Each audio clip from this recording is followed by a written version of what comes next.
అమ్మా, ఎలా ఉన్నావు అమ్మా? కళ్యాణి, కళ్యాణి ఇంట్లో లేదు శారదా.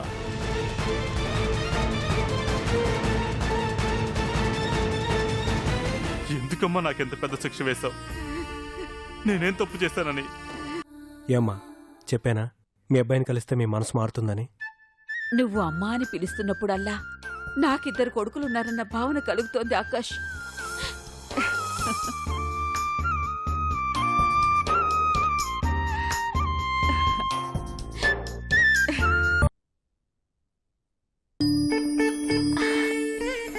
అమ్మా,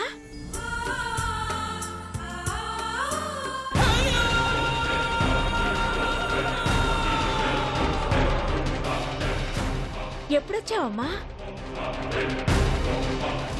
ఇంకా 2 రోజులు పడుతుందన్నా? నువ్వు ఫోన్ చేసి రమ్మన్న తర్వాత కూడా రాకుండా ఎలా ఉంటాన్రా? నీ మాట వినగానే నిన్ను చూడాలనిపించింది, వెంటనే బయలుదేరాను. ఇంకేటమ్మా విశేషాలు? ప్రయాణం బాగా జరిగిందా?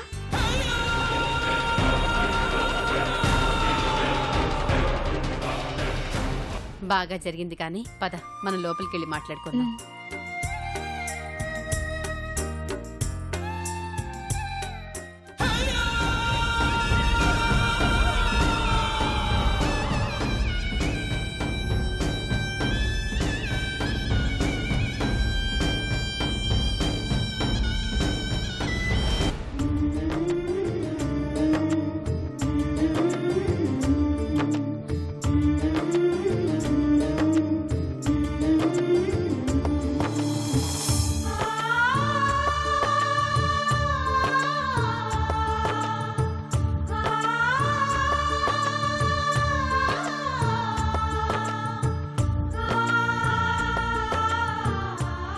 ఏంటమ్మా అలా చూస్తున్నావు?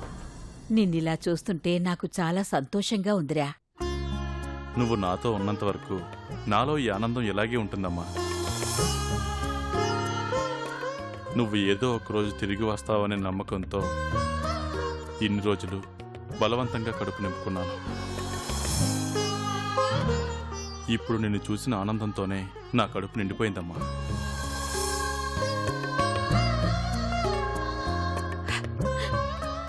నన్ను క్షమించరా. నువ్వు నన్ను క్షమాపణ అడగడం ఏంటమ్మా? ఏంటమ్మా ఇది? లేదురా, నీ కన్నీళ్లకు కారణమయ్యాననే బాధతోనే నీకు దూరం అయ్యాను. కాని నేను దూరం అవడం నిన్ను ఎక్కువగా బాధిస్తుందని నేనసలు ఊహించలేకపోయానురా. ఈ అమ్మ నిన్ను సరిగ్గా అర్థం చేసుకోలేకపోయింది రఘురామ్. పరిస్థితులు మనిషిని పరీక్షించగలవమ్మా, మనసుల్ని ఎప్పటికీ దూరం చేయలేవు. ఇంకెప్పుడు అలాంటి మాటలు మాట్లాడకమ్మా. నువ్వు తిరిగొచ్చేసావు, ఈ ఇంట్లో మళ్ళీ ఆనందం అడుగుపెట్టిందమ్మా. ఇంతకు మించి నాకేం కావాలమ్మా?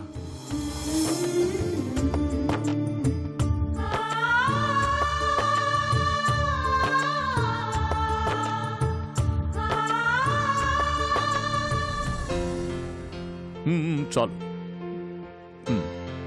మాట్లాడావా? మాట్లాడానండి, కానీ లాభం లేదు. అంత సులువుగా ఒప్పుకున్నట్టు కనిపించడం లేదండి. అలా అని మన ప్రయత్నం మనం మానుకుంటావా? ఏమోనండి, ఎంత ప్రయత్నించినా అది అయిష్టంగానే సమాధానం చెప్తోంది. ఎప్పటికి దాని మనసు మారుతుందో, అది ఎప్పుడు మన మాట వింటుందో తెలియటం లేదు. తనంతట తాను మనసు మార్చుకునే పరిస్థితి లేదు. మనమే ఏదో రకంగా దాన్ని పెళ్లి కోపించాలి. అది మాట్లాడడానికే ఒప్పుకునే పరిస్థితి లేదు, ఇంకా పెళ్లి దాకా ఆలోచిస్తున్నారు మీరు. సరేనోయ్, తండ్రిగా నేను తన్ని సరిగ్గా అర్థం చేసుకోలేకపోయాను. మరి కన్న తల్లివి నీ మాట ఎందుకు కాదంటుంది? దాన్ని మొండితనం మనకి ఇంకేమంటారు? అంటే మాట్లాడకుండా తప్పించుకోవాలని చూస్తోందా? వైలెన్స్ క్రియేట్ చేద్దామని వస్తే వీళ్ళు సెంటిమెంట్ సురువు చేసిండ్రు. ఏందిరా ఇది? అలాంటివి నా దగ్గర చెల్లవు.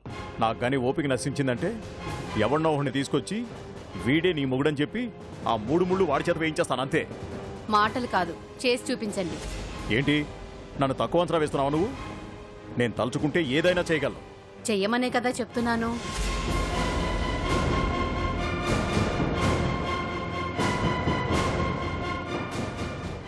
ఏదో ఒక్కగానొక్క కూతురు కదా అని ఊరుకుంటున్నాను.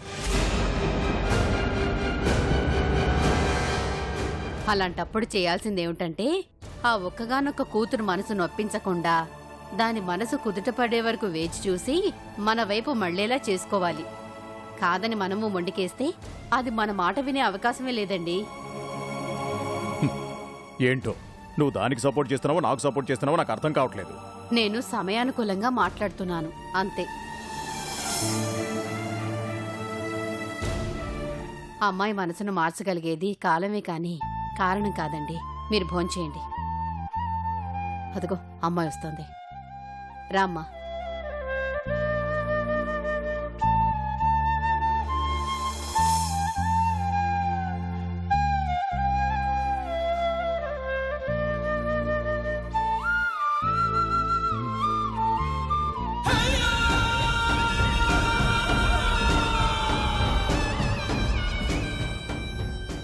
బలిచ్చే ముందు కడుపు నిండా అన్నం పెడతారు.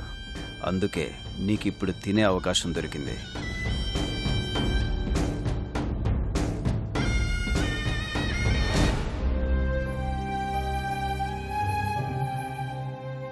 ఆకాష్ ఇంటికి వెళ్ళావా? వెళ్ళాను. ఎందుకు వెళ్ళావు? వెళ్ళానని చెప్పిన వాళ్ళు ఎందుకు వెళ్ళానో చెప్పలేదా? తప్పు చేస్తున్నావు కళ్యాణి. అది మీ దృష్టిలో నాన్న.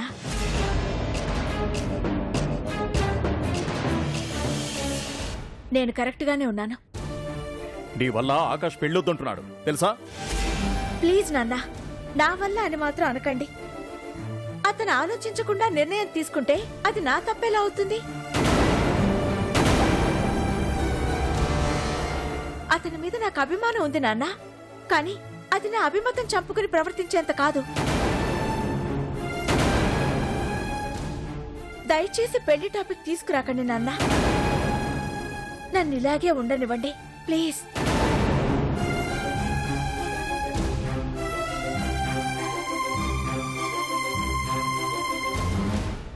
అక్కను నేను కన్విన్స్ చేసేంత వరకు ఈ మొండి పట్టుతోనే ఉండి కళ్యాణి, ఆ తర్వాత నేను చూసుకుంటానుగా.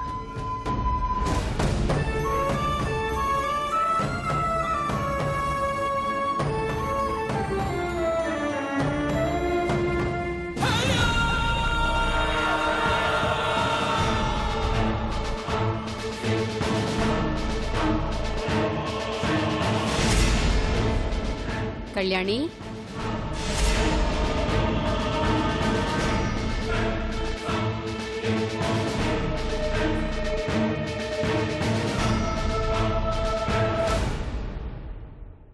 నీతో కొంచెం మాట్లాడాలి.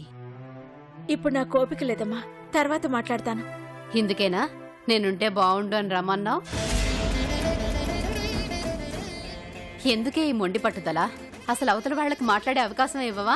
వినే అవసరం ఉంటేనే కదమ్మా మాట్లాడే అవకాశం ఇవ్వగలుగుతాను. ఒకే విషయాన్ని గుచ్చి గుచ్చి అడిగి నన్ను ఇబ్బంది పెట్టకండమ్మా. నిన్ను రమ్మన్నది నా బాధ అర్థం చేసుకుంటావని, కానీ నువ్వు నన్ను బాధపడతావనుకోలేదు.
దీన్ని నిద్రపోయాక వేసేయడమే కరెక్ట్.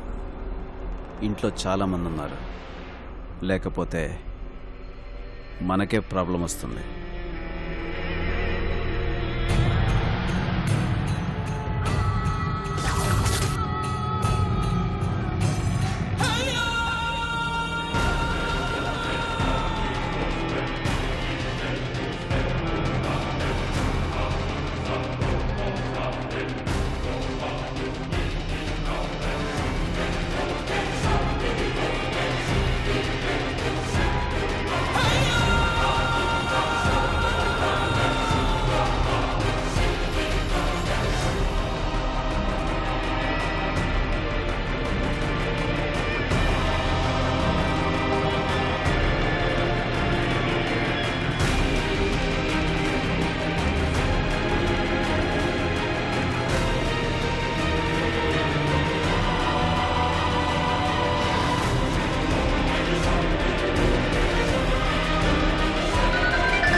Hello, what?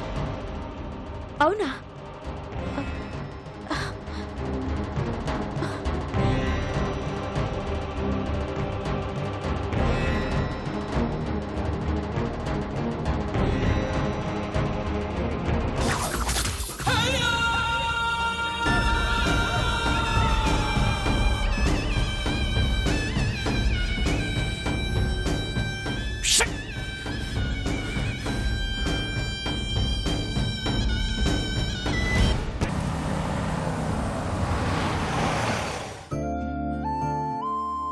ఆకాష్, ఏంటి ఇక్కడికి తీసుకొచ్చావు? కంగారు ఎందుకు?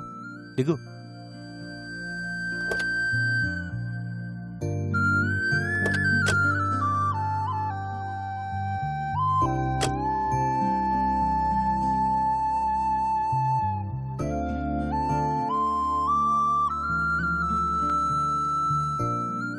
ఆ కవరేంటి ఆకాష్?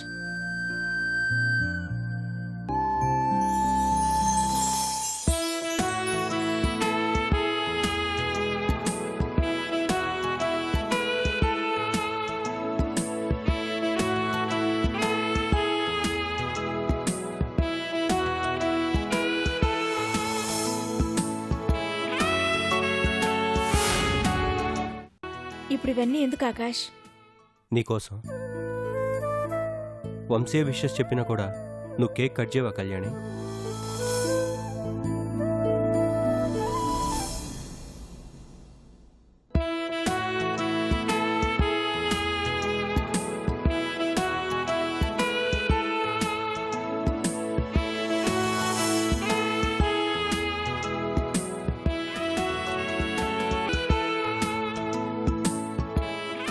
Happy birthday Kalyani.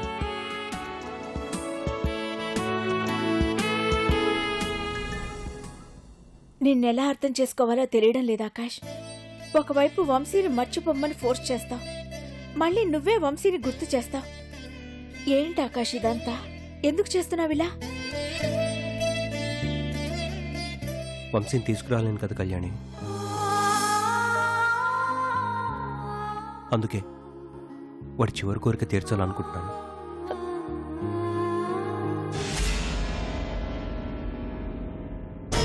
నా వల్ల కాదు ఆకాష్. పదే పదే ఆ విషయం గురించి మాట్లాడి నన్ను ఇబ్బంది పెట్టొద్దు.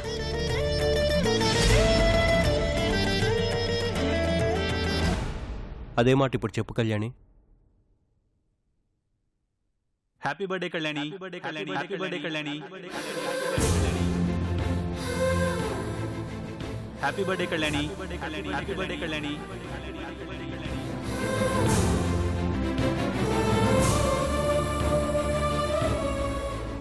ఇది వంశీ ఫోన్ కదా, నీ దగ్గరికి ఎలా వచ్చింది? ఈ ఫోన్ నా దగ్గరికి ఎందుకు వచ్చింది అనే దానికన్నా నీ దగ్గరికి ఎందుకు తీసుకొచ్చాను అన్నదే ఇంపార్టెంట్ కళ్యాణి. ఈ పుట్టినరోజు నీ జీవితంలో కొత్త మార్పు తీసుకురావాలని ఈ ఫోన్ని గిఫ్ట్గా ఇద్దామని తీసుకొచ్చాను.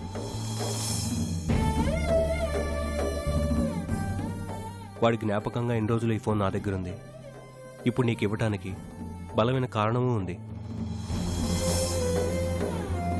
వాడు చివరిగా కోరిన కోరిక ఎంత న్యాయమైందో నీకు తెలియజేయటానికే ఈ ఫోన్ నీ గిఫ్ట్గా ఇవ్వటానికి తీసుకొచ్చాను. నేను ఇదంతా ఎందుకు చేస్తున్నానో అని అడిగావు కదా. నా మాటలు నీ మనసు ఎలాగో మార్చలేకపోతున్నాయి. కనీసం వంశీ మాటలు వింటేనైనా నీ మనసు మారుతుందని ఆశపడుతున్నాను. వాడు నీతో చెప్పిన మాటలు ఇందులో భద్రంగా దాచుకున్నాడు. విను.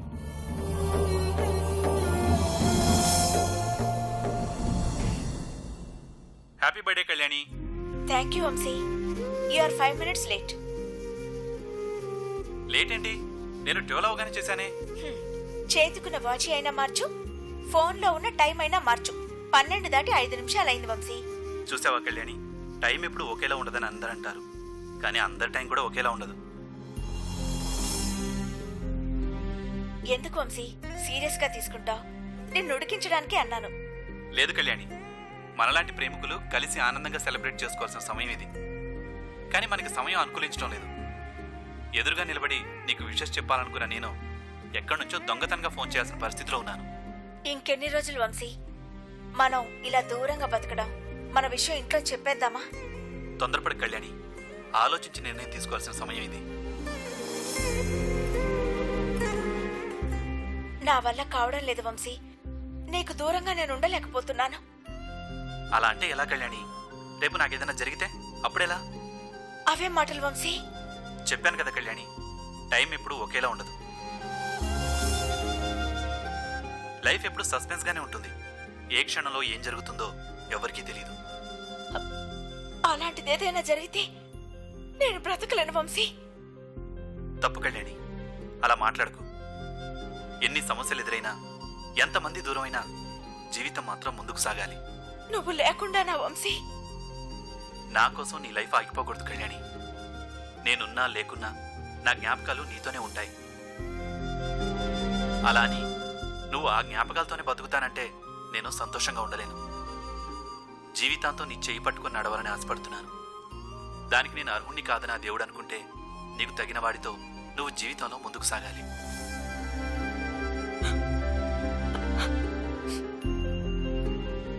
ఏంటి వంశీ ఏదేదో మాట్లాడుతున్నావు? ఇప్పుడేమైందని? ఏం కాకూడదని కళ్యాణి, నన్ను నమ్ముకుని నువ్వున్నావు. ఒకవేళ ఆ నమ్మకాన్ని నేను నిలబెట్టుకోలేకపోతే నన్ను తలుచుకుని నువ్వు బాధపడద్దు. మన కలయికని ఒక కళ అనుకుని నువ్వు మర్చిపోవాలి.